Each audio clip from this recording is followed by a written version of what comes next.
So Jimmy, tell us a little bit about some of what you told the group today in your keynote session. I talked a little bit about the shift that we are seeing, the shift where the consumer is being more empowered and at the end of the day is deciding that a lot of the things we as an advertising industry is putting up that they don't want. So ad blocking has been on the rise over the last year.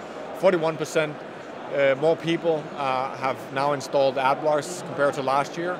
And that should obviously tell us that there's something that's not really working. Something is broken in our model, and what can we do better as an industry?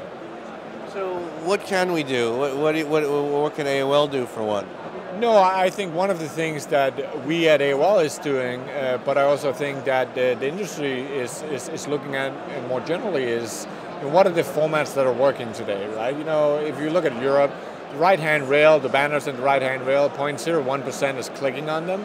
So it's obviously not the most engaging format. So what are the other formats that we can do? And one of the things that we're seeing, obviously, being a publisher, is that content still engages huge audiences, right? We are producing 5,000 pieces of content every day.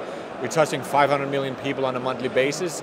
How can we take that knowledge as a publisher and help advertisers to start to lean more into content creation, right? Because creating content is a very different thing than doing a 30-second ad. There's very creative and intelligent people in the advertising industry, but if we're leaning more into content, we really need to embrace it and really understand the tools that we have, the data that we have, how we are thinking about content, and then apply that to branded content.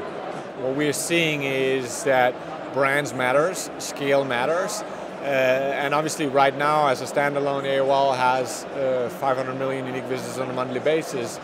With the Yahoo deal closing, that will take that number to more than 1 billion people, right? And that means that suddenly we have an unprecedented scale. You still have a Facebook and a Google out there that obviously have billions of users as well. But I think from a differentiated perspective, you have a Facebook that's all about social and a Google that's all about search.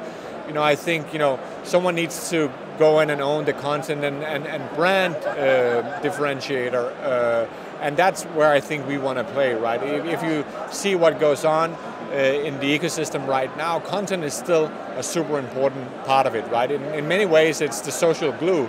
Even if you look at Facebook today, it used to be about you and me connecting on Facebook. Now it's about what's in the Facebook stream. It's the content that's in the stream. And obviously we want to make sure that we have an unfair advantage when it comes to that we have the best content that can then be served up across our owned and operated, but can also live in a Facebook stream, in a Twitter stream, or in a Snapchat stream, and be recognized for great content that are coming from the brands of AOL.